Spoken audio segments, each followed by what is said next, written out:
Good day folks, it's Jim here from Orchard Forex. It's Saturday the 9th of October and the markets have just finished. We've had the non-farm payrolls. The non-farms themselves disappointed, coming in way below expectations at about 148,000 jobs created. The reason for this has been put down partly to the fact that a lot of workers are reluctant to actually return to their jobs in the COVID environment that we've currently got. But it was still way below expectations. On the upside though, the headline unemployment rate fell below 5%, that's back at 4.8%, put down largely to a drop in the participation rate. But on the upside, the average weekly hours and the average hourly earnings both beat expectations. So the result of all this heading into the weekend was that the markets still remain uncertain as to when the Fed is likely to begin its tapering program. I don't think the Fed are going to be put off by that one number, and it seems likely that November, December are going to be when we do begin to see tapering. The overall effect on the markets was pretty minimal. The dollar really did very little. The dollar index finished 10 points lower. The bigger mover in the FX space was dollar yen, with dollar yen trading up to 112.5. Really on the back of firmer bond yields. The US 10-year yield reached 1.6% for the first time since June. Elsewhere, stock markets closed very slightly lower, but pretty much flat. And commodities, we saw West Texas Intermediate reach $80 a barrel for the first time in quite a while. And gold and silver both finished very marginally positive. So looking ahead, it's a holiday in the States on Monday, so we can probably expect a pretty quiet session.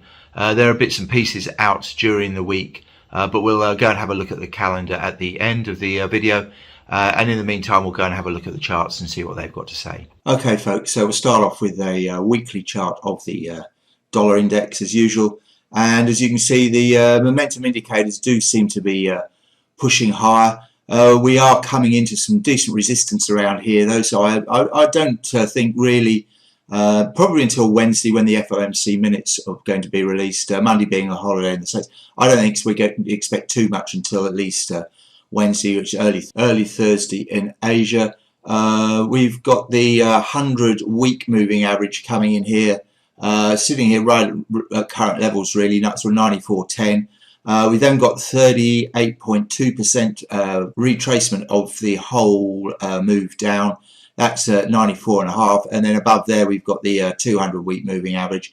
That's at where's that, 94.70 or so. So some choppy trade earlier in the week around the current levels would seem pretty fair. Although I do think the dollar will retain its underlying bid tone against the euro. If we come back and have a look at the daily charts, and here we have the dailies, we're getting a series of higher lows. The daily momentum indicators might be just looking a little bit toppish at the moment, so it wouldn't surprise me really to come back and maybe test this trend line at some stage during the week. That's sort of 93.60 or so, but I'd be looking to buy dollars, sell the euro if we got down there, as I do think we're probably likely to take out this peak at some stage. And as I said earlier, head on to those levels of resistance we saw on the weekly charts. Now, if we just go and have a quick look at the bond market, you can see yields are heading higher. And this is a daily chart of the 10-year US yield. The indicators do suggest we're going to push on higher. We're above 1.6 now, and I guess the next level of resistance that we're going to be looking at is 1.7 and 1.8 really, but that's immaterial really. It's the direction of it, and I do think higher yields will mean a firmer dollar. And while we're here, I'll just show you the difference between the this is the differential between the US 10-year yield and the German 10-year yield, and the differential seems to be blowing out in favor of the US dollar. So I think that's going to keep it supported in the days and weeks ahead. Once again, the momentum indicators are suggesting that we are going higher, that the differential is going to blow out, and I think you'll see that underpin the dollar, particularly as we head towards tapering, which seems likely to take place in November, if not December. So without further ado, we'll go and have a look at the euro and see what that looks like. Okay, so starting off with a weekly chart of the euro, and as you can see, we're in the process apparently of breaking down below the 100 and the 200 week moving averages here for the euro. The indicators, the momentum indicators are pointing lower as well. So I suspect we are probably going to see further tests of the downside.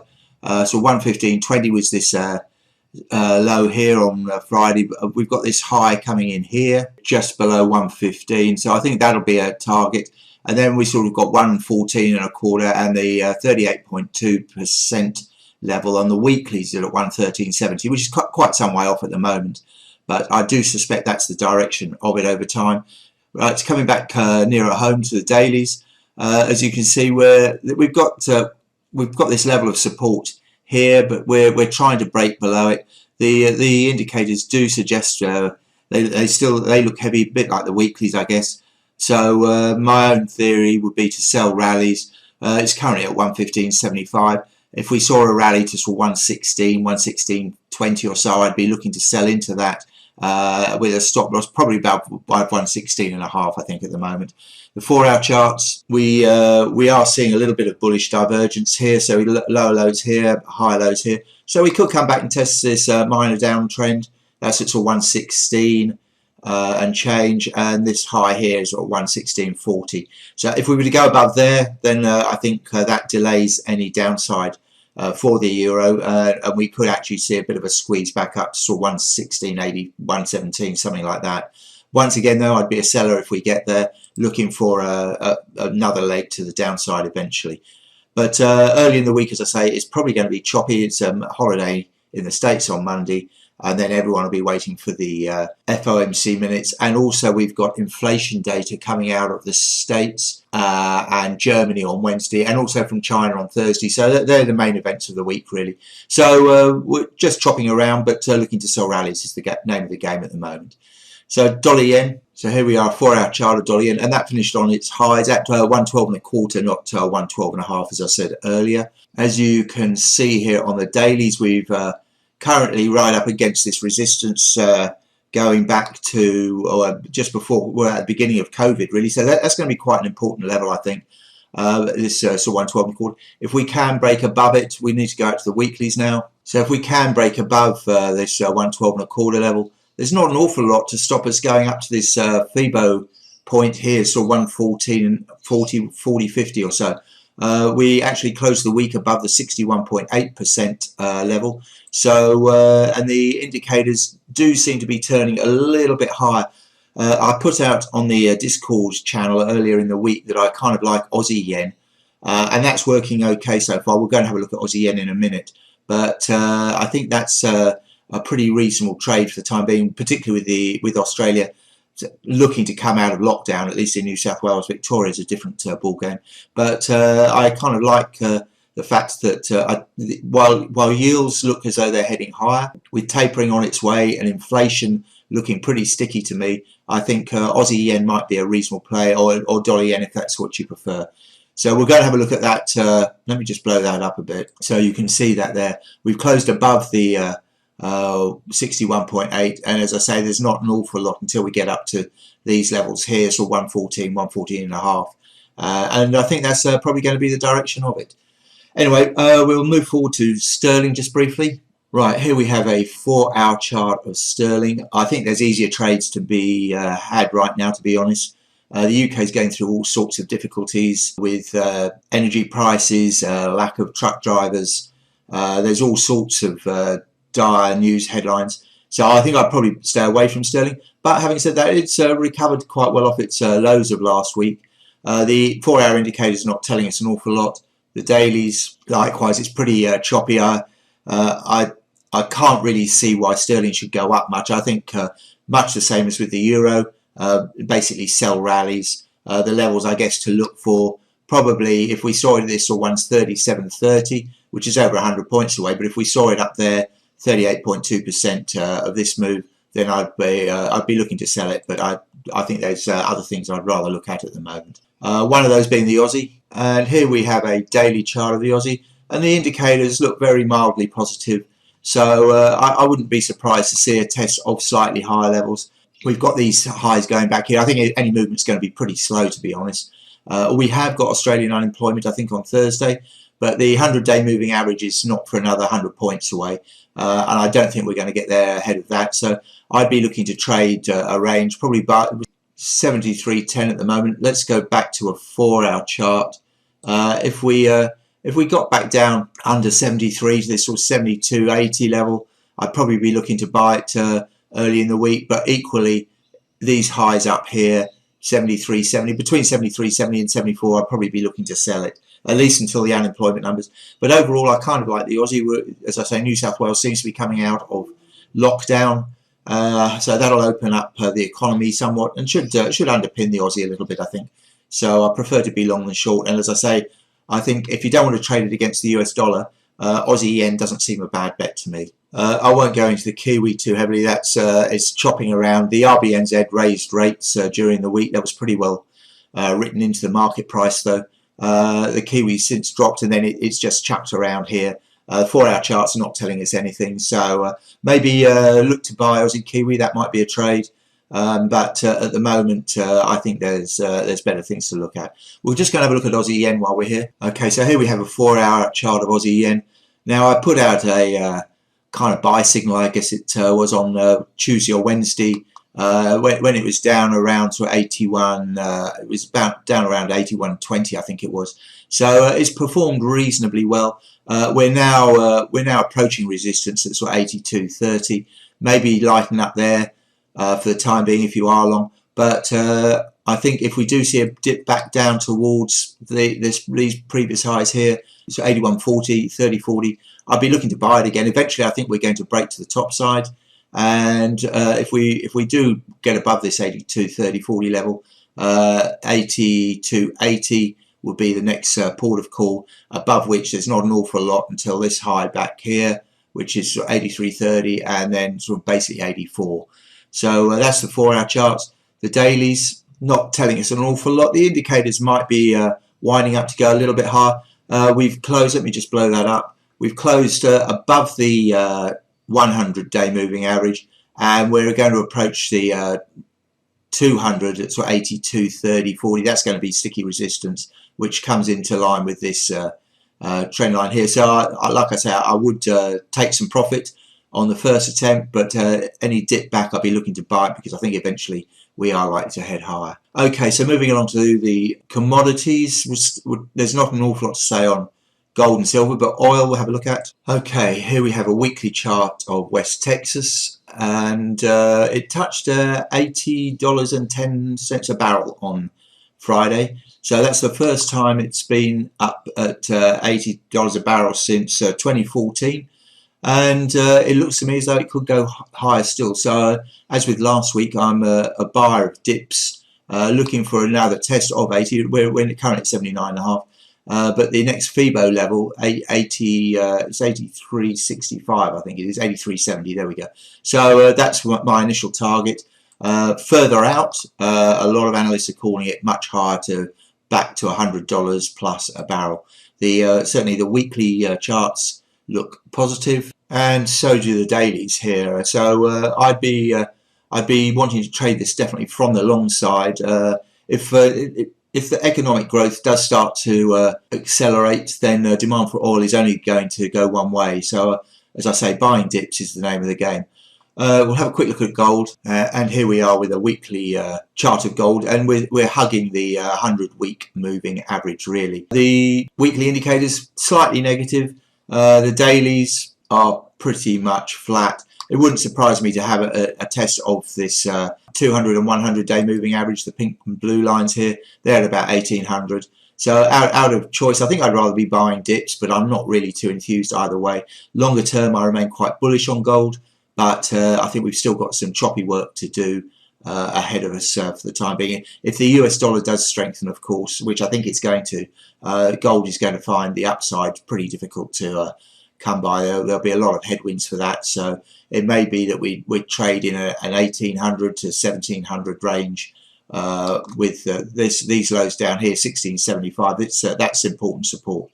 I don't think we're going back down there anytime soon, but I'll be looking to buy dips down there, but with a tight stop underneath. But at the moment, we're a long way away from that. So the stock markets, and here we have a 4-hour chart of the S&P, didn't do a great deal after the non-farm payrolls on Friday. As you can see, the 4-hour charts, if anything, look a little bit heavy to me, and I wouldn't be surprised to see a bit of a drift lower. We're closed back under 4,400, but I think overall we're trading within this narrowing range, and at some stage we're going to break out one way or the other, although that remains pretty difficult to decipher which way at the moment. The only thing I would say is if tapering is about to begin, stock markets are going to find the upside pretty hard to come by. The daily charts, they do look slightly positive. They've become oversold with this having broken down below the 100-day moving average. We saw all this choppy trade over the last week, but sitting above the FIBO level, which is at 42.40, and then the 200-day moving average at 41.60. There, it's still a long way off at the moment. So the end of the week was relatively positive. We had this burst higher on Thursday. The 55-day moving average is currently capping it. That's a sort of 44.40. But if we can break above it, then we're going to look towards this sort of 45.50 level, which is the all-time high. But early in the week, don't expect too much. It could be the FOMC minutes and the US CPI that drive direction this week, so we'll probably have to wait till Wednesday to see any real action. As far as the Aussie market goes, and here we have a daily chart of the Aussie market, which seems quite happy at the moment, trundling between the 100-day moving average, sort of 73.5, and the 200-day moving average, which is at 71.5. So, sorry, 71.05 is the low there. I think, yes, so 71.05. So just trade that range, I think, for the time being. If anything, the dailies do look mildly positive, and hopefully, as we come out of lockdown in Australia, we will see a break to the top side. The red line here on the chart is the pre-COVID all-time high, and that seems to be acting as a bit of a magnet at the moment, and it could well continue to do so, I think. But as we head towards the end of the year, I'm kind of hopeful that we will we'll see a burst of buying, which we could take us back up to these levels here. That's at 7,600, but that's a long way off at this point in time. So for right now, just trade this range and look probably to go with a break of either side. So that's about it. Probably gone on long enough this week. We'll have a quick look at the calendar. Okay, so as we can see, Mondays looks pretty quiet. We've got a holiday in North America, both US and Canada being out. Then as we move forward, there's not an awful lot on Tuesday either. We've got the NAB business confidence in Australia. Then the UK unemployment, but there's not an awful lot. The ZEW might move the euro around a little bit, but that's really it. I think the real action will be on Wednesday. We start off with the Chinese trade balance, and then we've got all the UK manufacturing numbers and the monthly GDP. But then later in the day, we've got the German CPI, which comes ahead of the US CPI and the FOMC minutes. So that's where all the action is going to be, I think, this week. And until Wednesday, we might have to just spend our time chopping around. Once that's all out of the way, we might have a bit of activity in the Aussie on Thursday. We've got Australian unemployment and the Chinese inflation data. And then we've got the US PPI on Thursday, late on Thursday. And then Friday finishes up with retail sales figures from China, and also later in the day we've got the US retail sales coming in later in the day. They're expected to show a slightly negative number. We've also got the consumer preliminary consumer confidence data. But that'll be about it for the coming week. So very good luck with it all, and we'll talk to you next week. Cheers.